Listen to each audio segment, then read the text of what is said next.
I'ma do you like.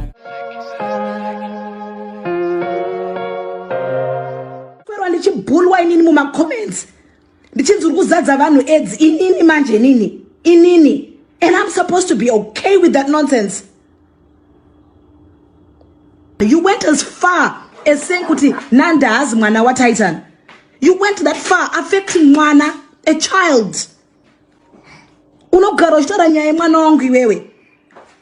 Always talking about Nandi, saying Nanda has mwana wa Titan, mwana wa Stana. Nanda has mwana wa Titan, mwana wa Stana. How do you feel? How do you think ambuya vanandi vanonzwa vanonzwa sei vachinzwa zvinhu zvakapisa kudaro? Vanhu kana musinganzwisise zvinoitwa naTatelicious, right? I'm going to explain to you. Tatelicious abuses people. That's what she does. She abuses people's characters. She abuses people's identities. She abuses people's dignity. That is Tatelicious. Takambofunga, you know, a lot of people, a lot of public figures talk about Tatelicious. Tinoboti ngati mu entertain timboona kuti munhu anodzika maere, but tinotoona kuti kuchokumpa manyemwe. Zvenyu zvekuti hanzi she never responds anyone. Ndezve kwavo vasingade kuresponda. Inini I'm going to put a stop to it. Kana zvichireva kuti takuendesana kumakoti ka, ngatiendesane kumakoti. Good morning, good afternoon, good evening. Welcome to Prince Miller Entertainment TV. Press play, subscribe to the channel, follow us on all our social media platforms. We're on Instagram, Prince Miller Entertainment, Facebook, Prince Miller Entertainment. We're also available on our Facebook group, which is Prince Miller Entertainment TV. We're also on Twitter, it's P Miller ENT. So this is guys at the same as streets. I mean, this is one of the most trending. When I mean trending, and stories at the moment is the war between Queen Tatelicious and Olinda Chapel. And we didn't cover that. I didn't cover it, and the main reason is that because some people are now crossing the line. And when it comes to the social media entertainment, I know kuti tinoda kunakirwa nemakowa and everything like that, but pane zvimwe zvinhu zvokuti unyatsoona wega kuti apa vanhu vanenge vakuenderera mberi in the name of entertainment, in the name of my love and my likes on social media. The reason why we end up tapa patiri papo, it's because of mbiri, and it's because of masewanu, it's because of chaga, I don't know, kuda kunzi ndinotasa stereki and ndinoziva stereki. It's again because of abantu vanenge vaisa their private life on social media. The moment you post a picture of yourself, your husband or your kids online, it becomes everyone's business, because munhu anenge kutoti Prince ane mukadzi ane vana true and Prince aachashande, my pictures aachapost. And again, not everyone there is your friend on social media. Not everyone there is your best friend, or not everyone there is there to see you succeed. But vanenge vachitorwadziwa nelife vanenge vachitorarama, vachitoti avada fake life, avada this and that. Saka pasocial media pane zvinhu zvakawanda zvinoitika. That's the whole scenario which I want to explain behind Queen Tatelicious and Olinda Chapel.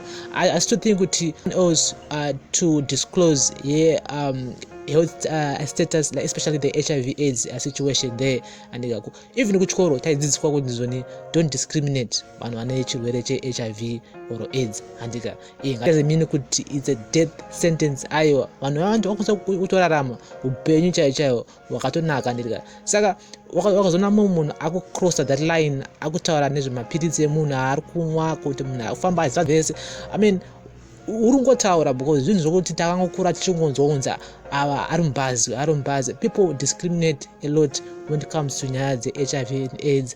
Kunenge kukushaya kuzivo, sometimes just ignorant, and ignorant inenge tongoripo. Again, I do blame Olinda Chapel nokuti ndiye akati introducer nemhuri yake nezvaanoita. I mean, and it becomes our business. That is why people like Tatelicious and other people always want to talk about her. Vachitaura nezvake zvakamira sei, it's because you invited us, and saka usarwadziwe when people start talking zvimwe zvinhu zvokutoti newega unenge wakushaya kuzoti vanhu zvinhu zvavanenge vachizwana kupi. But at the end of the day, I still feel kuti it is wrong. Zvinhu zvine zvakaipa when it comes to nyaya dze-HIV AIDS andika tisina ruzivo rwakanyanya andika ignorance yedu kaisava isvika pathat extent iyoyo yekuti munhu anenge akutaura kuti ningirikini akufamba azadza vanhu ningirikini ari mubhazi ningirikini this is 2021.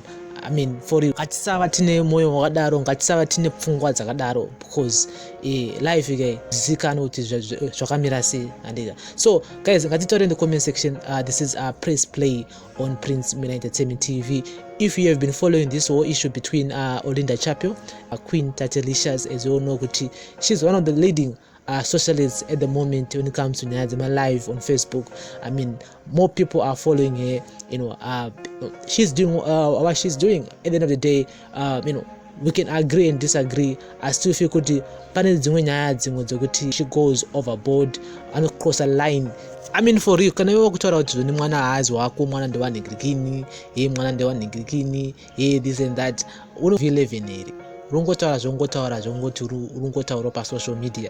Come on guys, this is not cool, it's bad, but ungosa kuti wapusha into depression, wapusha into suicide because of that. And kuspreada nyaya dzisiridzo pasocial media hazvisi bo, hazvina kunaka. We need to be responsible as people on social media. I know kuti tofarira makuhwa, tofarira entertainment, but pane imwe entertainment yekuti unongo uchiparadza dzimba dzevanhu. Entertainment yekutoti unongo uchopusha mumwe munhu into suicide, uchobhula mumwe munhu into a situation whereby inenge isiri bo.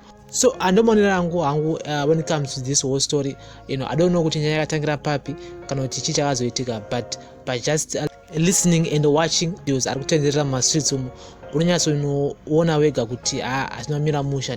We need to be responsible as people, and we need kuziva kuti vanhu vatenge chara nezvavo, vanhu vakaita sesu vane mafeelings and so very sensitive when it comes to nyaya dzevana, to nyaya dzechirwere che-HIV AIDS, and ngatisarurare kuti anzoningirikini ane chirwere saka this and that. Let's just have fun, but chiziva kuti pane line riripo between us. And it's so weird that as kana tatombosangana in person, but totaura nyaya dzekutoti we've known each other for years, but it is what it is. Do social media yacho, but we cannot take it as a tool of bullying people or of abuse. Let's take it as a tool of marketing business and ekuzivana and making new friends. I think that's the main purpose of social media, and not kuti tive tiri pa this stage whereby tenge chichemedzana tichitaurana zvisiripo. I feel kuti it is bad. So guys, ngatitaure in the comment section. This is a Press Play on Prince Mila Entertainment TV. Aizi nyaya yekuti Olinda versus Queen, inyaya yekungotaura zvikuitika pasocial media when it comes to nyaya dzakadai so inyaya dziri sensitive, and ngatisave tiri vanhu kuda kupesanisa vanhu takuti Queen ari right and Olinda ari right. Ngatingotaura nyaya sezvairi. This is not cool, this is bad. Press Play on Prince Mila Entertainment TV. Bless up.